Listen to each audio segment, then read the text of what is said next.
des dangers, dans des accidents. C'est un Dieu réel. Nous prions le Dieu de la Bible. Nous devons demeurer dans la présence du Seigneur. Et quand nous prions, bien-aimés, nous devons nous souvenir aussi de nos familles. Tu ne pries pas seulement pour toi, pour tes enfants. Non, il faut aller au-delà. Parce que notre Dieu, c'est un Dieu de famille. Et ces dieux-là, ils continuent toujours à agir. Que Dieu soit béni. Nous allons juste prier, demander la protection de l'Éternel. La Bible me dit, si l'Éternel Dieu de gloire protège, celui qui protège, protège en vain. Nous allons dire, Seigneur, protège-nous. Seigneur, épargne, Éternel Dieu, désormais tous les projets de l'ennemi. Que cela soit loin de nos vies, loin de nos familles. Seigneur, que l'ombre du Tout-Puissant puisse nous couvrir. Nous prions dans les noms de Jésus. Éternel Dieu, désormais, qui peut protéger si ce nom est toi? Seigneur, c'est toi qui es le bon berger. Le bon berger qui protège ses enfants. Adonai Yahweh, c'est toi. Seigneur, notre prière cet après-midi, Seigneur, protège-nous. Yahweh, protège nos familles éternelles. Yahweh, protège nos enfants éternels, Dieu Tout-Puissant. Seigneur, épargne nos vies de tout le danger, tous les projets de l'ennemi, tous les projets éternels, Dieu des armées, tout ce que le diable a préparé, Jésus, dans le monde des ténèbres, Jésus. Seigneur, que cela soit loin de nous, au nom de Jésus-Christ de Nazareth, au nom puissant du Seigneur Jésus-Christ. Seigneur, que ton ombre éternel, Dieu de gloire, puisse nous couvrir. Couvre nos familles éternelles, Dieu de gloire. Nous avons besoin de toi, toi qui es le bon berger. Nous avons besoin de toi, éternel Dieu de gloire. Seigneur, viens assurer notre sécurité. Assure la sécurité éternelle, Dieu des armées de ton peuple. Assure la sécurité éternelle, Dieu de gloire de nos familles, Jésus. Béni sois-tu, notre Dieu merveilleux. Béni sois-tu, toi qui es le roi de roi. Au nom de Jésus-Christ de Nazareth. Amen.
Merci infiniment pour ton amour et ta bonté.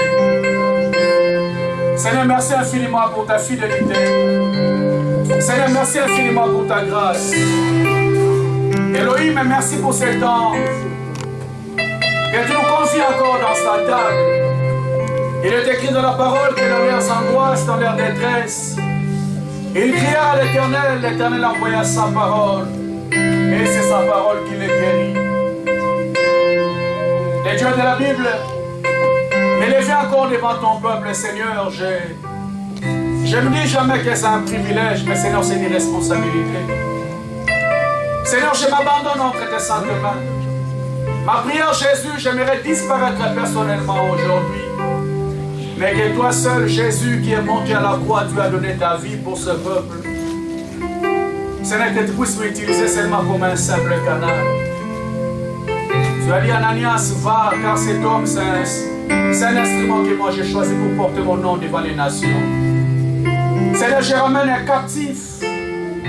Seigneur, tout esprit. Je ramène un captif et toutes les personnes en Seigneur. Seigneur, bénis ton Saint-Nom. Que tout ce que nous allons parler ne soit que pour la seule gloire de ton nom. Amen. Ma prière, Jésus, Seigneur, permets que ces messages puissent tomber dans une terre fertile et porter ses fruits. Seigneur, que ce ne soit pas une récitation. Seigneur, que ce ne soit pas un discours. Mais Seigneur Jésus, que ce soit ta parole qui guérit et qui sauve. Seigneur, sans ton esprit, je n'ai pas un langage facile. Mais il est écrit dans la parole que c'est poussé par l'esprit que les hommes ont parlé de la part de Dieu. Seigneur, bénis encore ces moments que nous voulons parler de ta part. Dans les noms puissants de Jésus-Christ, j'ai ainsi prié. Nous disons 3 fois Amen. Amen. Amen. Est-ce qu'on peut acclamer très fort le roi de Seigneur? Est-ce qu'on peut acclamer Dieu, acclamer Dieu, acclamer Dieu?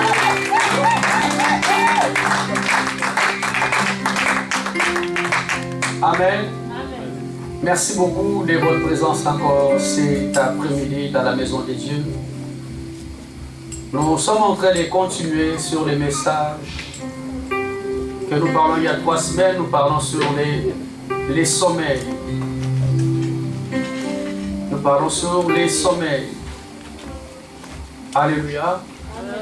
Alléluia, Église. C'est ce thème que nous sommes en train d'exploiter par la grâce de Dieu. Nous allons continuer aujourd'hui. Continuons aujourd'hui par la grâce du Seigneur. On a parlé d'abord, c'est quoi le sommeil? On a dit le sommeil, c'est un état naturel. Un état naturel. Et une perte de conscience.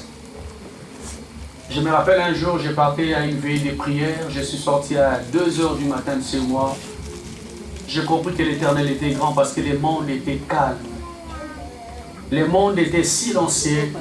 Parce qu'il y a quelque chose que Dieu a imposé dans l'humanité, ce qu'on appelle les sommeils. Amen. Amen, Église. Amen. Mais lorsqu'on parle de faire attention par rapport au sommeil spirituel, parce qu'il y a des personnes qui peuvent dormir sans se rendre compte qu'il est en train de dormir. Et je vous ai dit, bien aimé, le sommeil est très dangereux dans la vie d'une personne. Parce que ça risque de te pousser à faire des choses. Le sommeil peut faire en sorte que tu perds totalement le contrôle de ta vie, le contrôle de ta destinée, parce que tu es plongé dans un profond sommeil. C'est pourquoi nous, en tant qu'Église de Dieu, nous devons toujours veiller à ce que les gens ne dorment pas. Parce que Salomon parle de la sagesse que Dieu lui a donnée. Il lui fait très attention à un peu de sommeil. La pauvreté t'atteindra. Un peu de sommeil. Tu risques d'être surpris par la pauvreté. Parce que tu te dis, je dors un peu. Nous parlons bien aimé le Seigneur. Le Seigneur Jésus-Christ a dit, pendant que les gens dormaient, l'ennemi est venu s'aimer l'ivraie parmi les blés. Tout se passe au moment du sommeil spirituel. Alléluia. Alléluia, Église. Amen. Je donne toujours cet exemple concret lorsque nous étions encore enfants. Ça m'est arrivé, je ne sais pas si ça t'est arrivé aussi. J'étais devant la télé en train de regarder un série ou un film qui m'intéressait. Mais j'étais déjà plongé dans un profond sommeil. Papa te dit, tu dors? Et non, je ne dors pas. Mais tu es en train de dormir, de lutter avec le sommeil. Mais il dort, non, je ne dors pas. Alléluia. Alléluia, Église. Amen.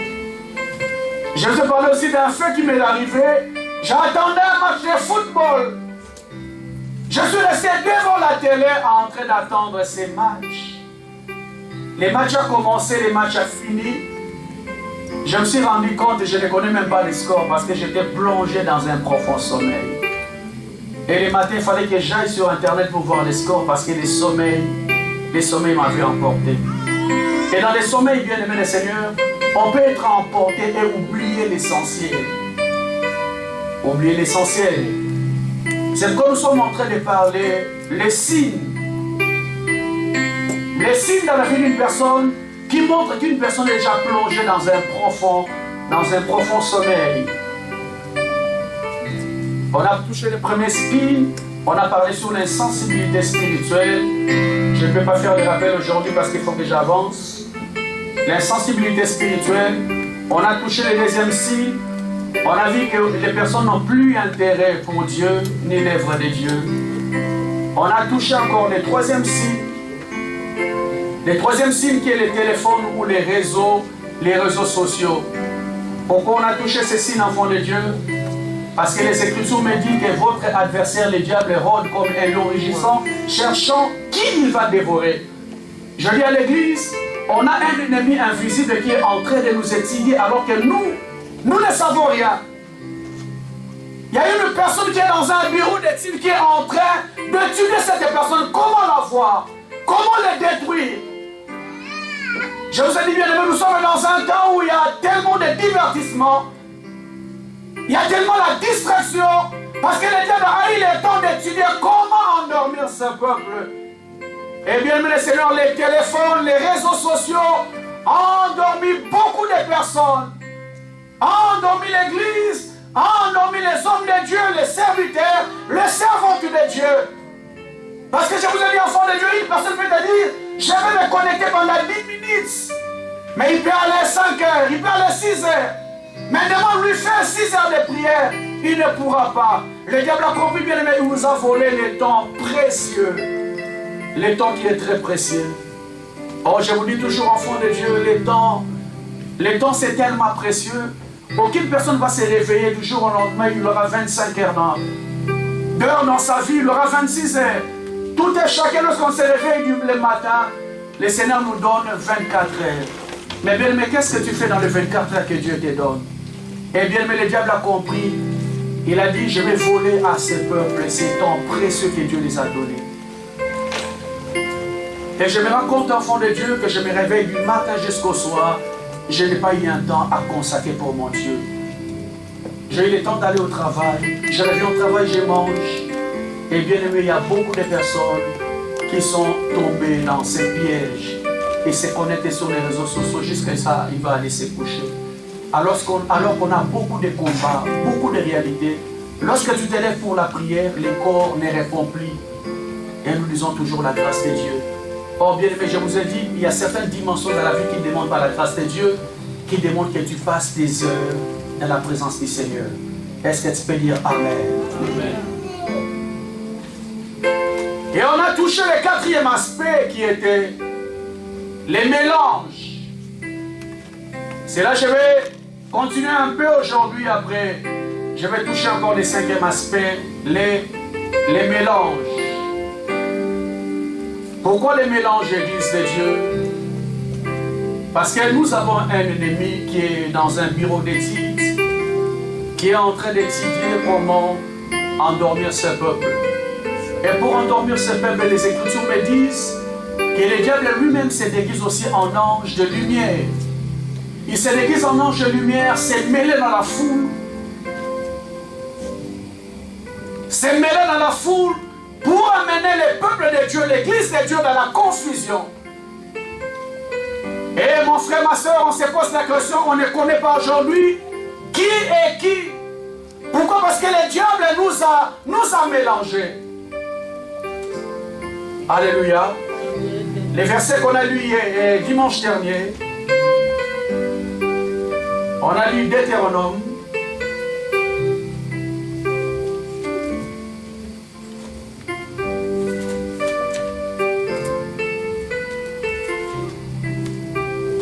On a commencé d'abord par Exode.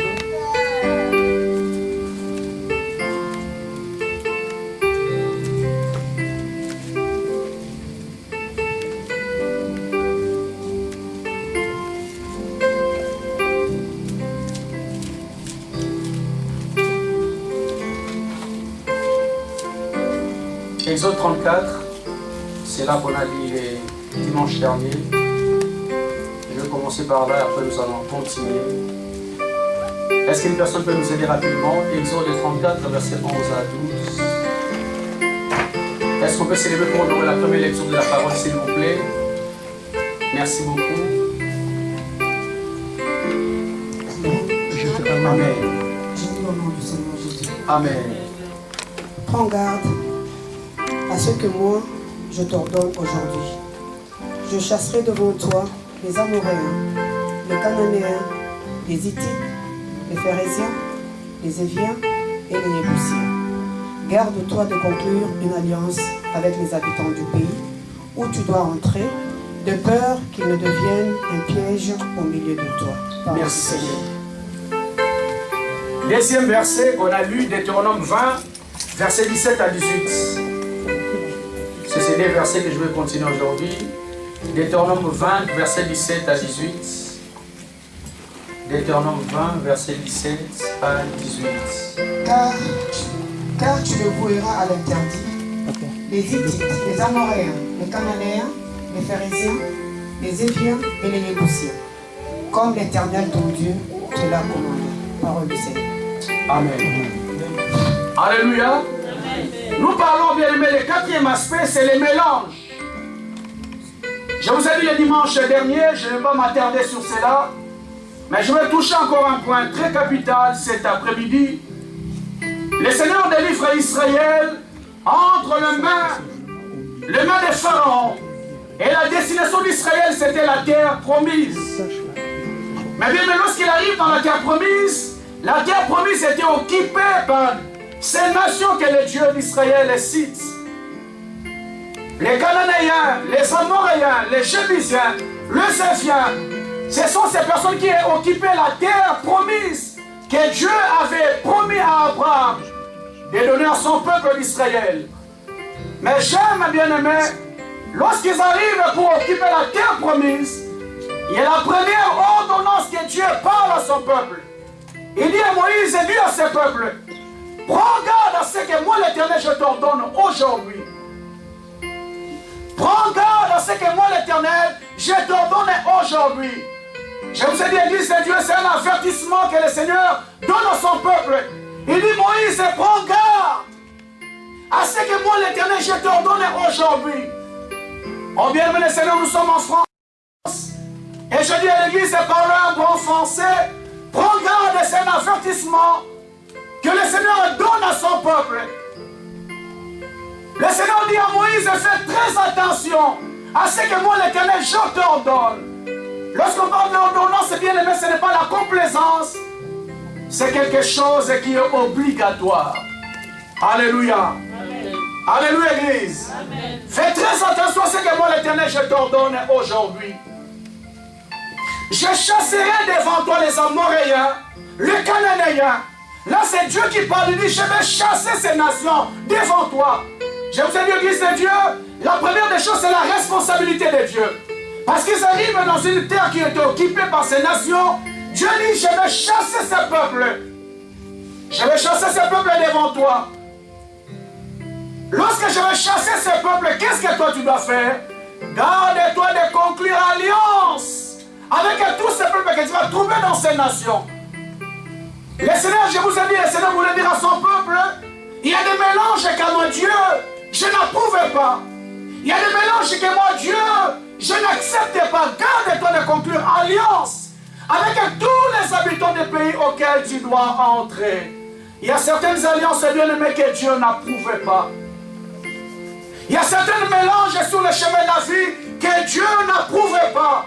Seigneur, pourquoi tu ne l'approuves pas? Il dit de peur qu'il soit un danger au milieu de vous. De peur qu'il soit un danger, un piège au milieu de vous.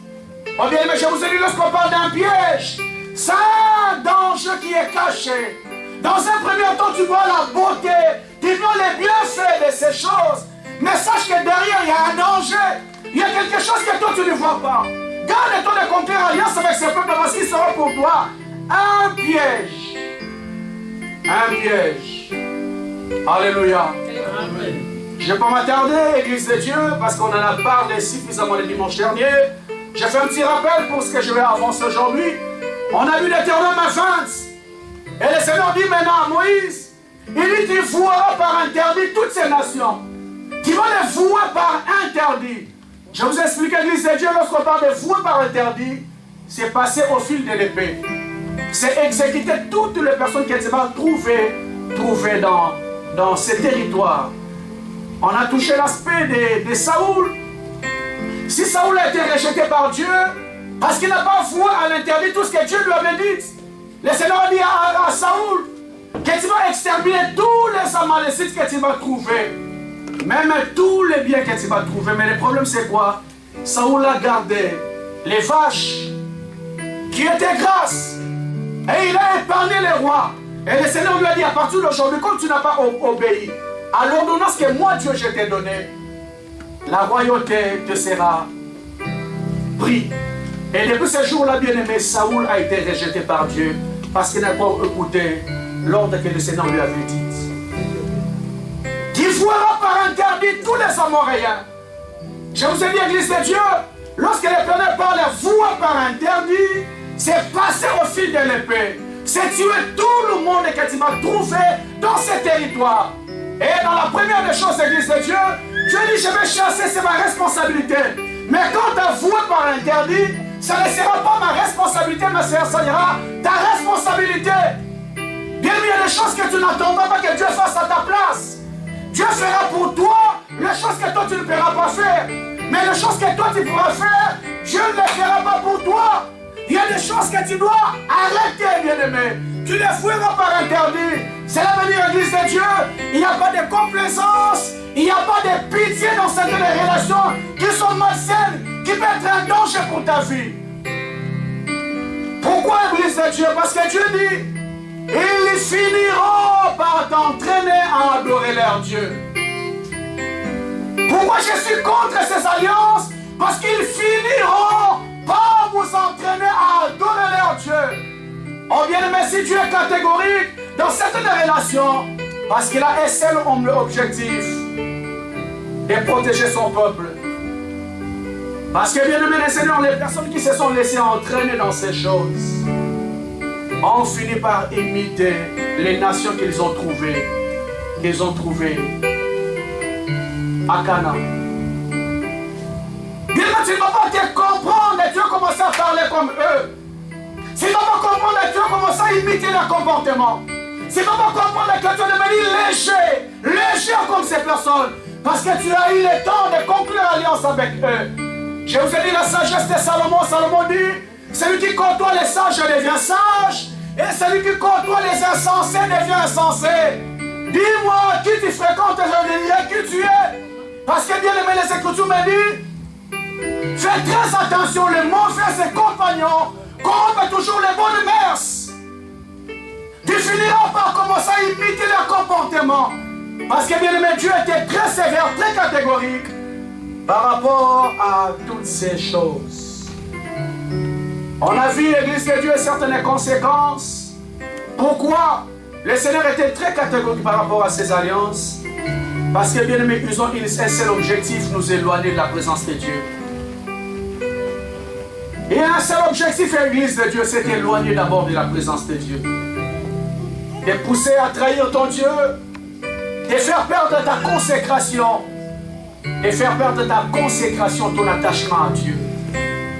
Il y a certaines personnes, lorsque tu es attaché à lui, tu te rends compte que tu as perdu ton attachement à Dieu. Tu as perdu ta consécration. Il y a des choses que tu ne peux pas faire hier, tu commences à te permettre. Ta vie est devenue comme une permissivité. Tu es devenu très léger dans les choses de Dieu, alors que tu étais une personne qui était très consacrée, qui était trop attachée à Dieu. Mais même lorsque le diable envoie ces personnes dans notre vie, c'est pour nous éloigner seulement de sa présence. Est-ce que tu peux dire Amen? Et je vous ai dit, enfants de Dieu, les plans de l'ennemi, c'est nous garder dans la tiédeur spirituelle. Que la tiédeur spirituelle soit ta vie de tous les jours. Oh, la Bible me dit, comme tu n'es ni chaud ni froid, moi l'Éternel, je te vomirai. Mais même il y a certaines personnes qui sont devenues très tièdes dans les choses de Dieu. C'est devenu sa vie de tous les jours. Et j'ai touché encore un aspect, Église de Dieu. La Bible me dit, il faut que le scandale arrive, mais malheur à celui qui en sera l'auteur. Pourquoi, Église de Dieu? Parce que le diable fera en sorte que ta vie devienne un objet de honte et de moquerie pour le nom de Dieu. Lorsque tu vas faire alliance avec ces nations, sache que ta vie deviendra un objet de honte et de moquerie pour le nom de Dieu. Si les gens ont du mal à accepter Jésus, tu deviendras la référence. Si lui qui va à l'église se permet de faire ça, qu'est-ce que moi j'irai faire là-bas? Et bien, mais à cause de toi, on commence à se moquer du nom de Dieu. On a vu rapidement dans Romains chapitre 2, verset 24, la Bible dit, c'est à cause de vous que le nom de Dieu est blasphémé à cause des païens. Chez les païens, le nom de Dieu est blasphémé. Parce que le diable a compris, il a fait de ta vie un objet de honte et de moquerie pour le nom de Dieu. Et je dis à l'église, ma soeur, mon frère, c'est qu'il faut lutter dans la vie bien-aimée que ta vie ne soit pas un scandale.